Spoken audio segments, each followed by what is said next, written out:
भागवत आनंद मां Saraswati private school association ने आज पत्रकार वार्ता करते हुए जानकारी दी कि शासन की मान्यताओं नीतियों के विरोध में 30 जनवरी को एक दिवसीय स्कूल बंद रखे जाएंगे। इस दौरान उन्होंने बताया कि हमारा यह निर्णय शासन की नीतियों के प्रति अपनी असहमति व्यक्त करते हुए और छोटे छोटे विद्यालयों के अस्तित्व की रक्षा के लिए उठाया गया कदम है। यह बंद पूरी तरह से शांतिपूर्ण होगा और केवल इस नीति के विरोध में हमारा एकजुटता प्रदर्शित करने का प्रयास है। तो इसका मुख्य कारण जो है, प्रदेश की शिक्षा में जो बदलाव हुए हैं, नियमों में जो बदलाव हुए हैं, और वो नियम ऐसे इतने जटिल हो गए हैं, इतने कठिन हैं कि वर्तमान में मध्य प्रदेश के ग्रामीण अंचलों में, आदिवासी क्षेत्रों में जितने भी प्राइवेट विद्यालय हैं वो सारे बंद होने की स्थिति में हैं। बंद क्यों होंगे? उसका कारण ये है कि मध्य प्रदेश शासन ने जो नियम बनाए हैं, वो नियम, सबसे पहले ऐसा नियम है कि रजिस्टर्ड किरायानामा, रजिस्टर्ड किरायानामा यानी यदि आपकी ज़मीन है, आपने हमको किराए से दी है, तो पहले नोटरीकृत किरायानामे से काम चल जाता था, अब रजिस्टर्ड किरायानामा है।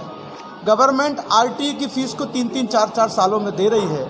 एक छोटा से छोटा विद्यालय वो कहाँ से रजिस्टर्ड किरायानामा बनवा पाएगा? अब रजिस्टर्ड किरायानामा बनवाने के लिए डायवर्सन की आवश्यकता है। संपदा 2 में उन्होंने कहा, संपदा 2 में, और संपदा 2 में रजिस्टर्ड किरायानामा बनना नामुमकिन है। दूसरी चीज़, 2007 में मध्य प्रदेश शासन ने केवल और केवल, आपको पहले बात तो ये बता दूं कि पूरे भारत के अंदर केवल मध्य प्रदेश ही एक ऐसा राज्य है जहां पर ये एफडी लगती है। 2007 में संपूर्ण भारत में ये एफडी मतलब फिक्स डिपॉजिट का जो जमा था, धनराशि थी, वो बंद कर दी गई। लेकिन मध्य प्रदेश शासन ने पुनः इसे 2020 से फिर लागू कर दिया। अब एफडी बच्चों पर निर्धारित कर दी। तीसरी चीज़, आप प्रत्येक वर्ष का अलग से मान्यता शुल्क यानी नवीनीकरण का मान्यता शुल्क, ये कैसा शिक्षा है?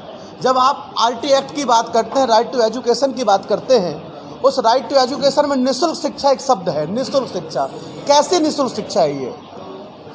मैं कहना चाहता हूँ कि इसी बात को लेकर के, और हम लोगों ने माननीय शिक्षा मंत्री से मध्य प्रदेश के जितने भी संगठन हैं, चाहे वो जिला स्तर के हों, संभाग स्तर के हों या प्रदेश स्तर के हों, सभी ने माननीय शिक्षा मंत्री जी से व्यक्तिगत मुलाकात की, उन्हें ज्ञापन दिया।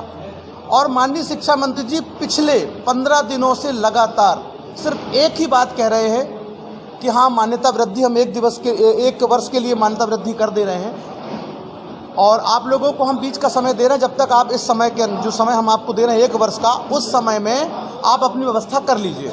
चलिए, ये भी उन्होंने कहा, हमने स्वीकार किया। लेकिन जितने भी संगठन हैं सब अलग अलग तरीके से उनसे मिल भी रहे हैं और उन्होंने ये बात कही। लेकिन जब मंत्री जी ने ये बात कह दी, तो आप मंत्री जी महोदय, आप वो आदेश जारी क्यों नहीं कर रहे हैं? आपने 23 तारीख को अंतिम तिथि रखी थी मान्यता वृद्धि की आवेदन करने की। 23 तिथि के बाद आपने 22 तारीख को आपने क्या किया? नया पत्र जारी कर दिया, और नया पत्र जारी किया कि आपने 31 जनवरी उसकी डेट वृद्धि कर दी। आगे आप लोग क्या मतलब रणनीति कर रहे हैं, क्या करने वाले? हम लोगों ने सीधा ये निर्णय लिया है कि यदि 30 जनवरी 2025 यानी कल गुरुवार को मध्य प्रदेश का एक विद्यालय बंद रहेगा, और हम लोग गांधीवादी तरीके से विद्यालय को बंद करेंगे और अपनी आवाज़ को बुलंद करेंगे। और यदि आगे भी इसके बाद भी माननीय शिक्षा मंत्री जी कल कोई निर्णय नहीं लेते हैं, तो इसके बारे में प्रदेश हमारा शीर्ष नेतृत्व निर्णय करेगा, और शीर्ष नेतृत्व त्वरित निर्णय करेगा, और हम लोग आगामी रूपरेखा जो होगी वो बनाएंगे। मैं भागवत आनंद, जिला अध्यक्ष।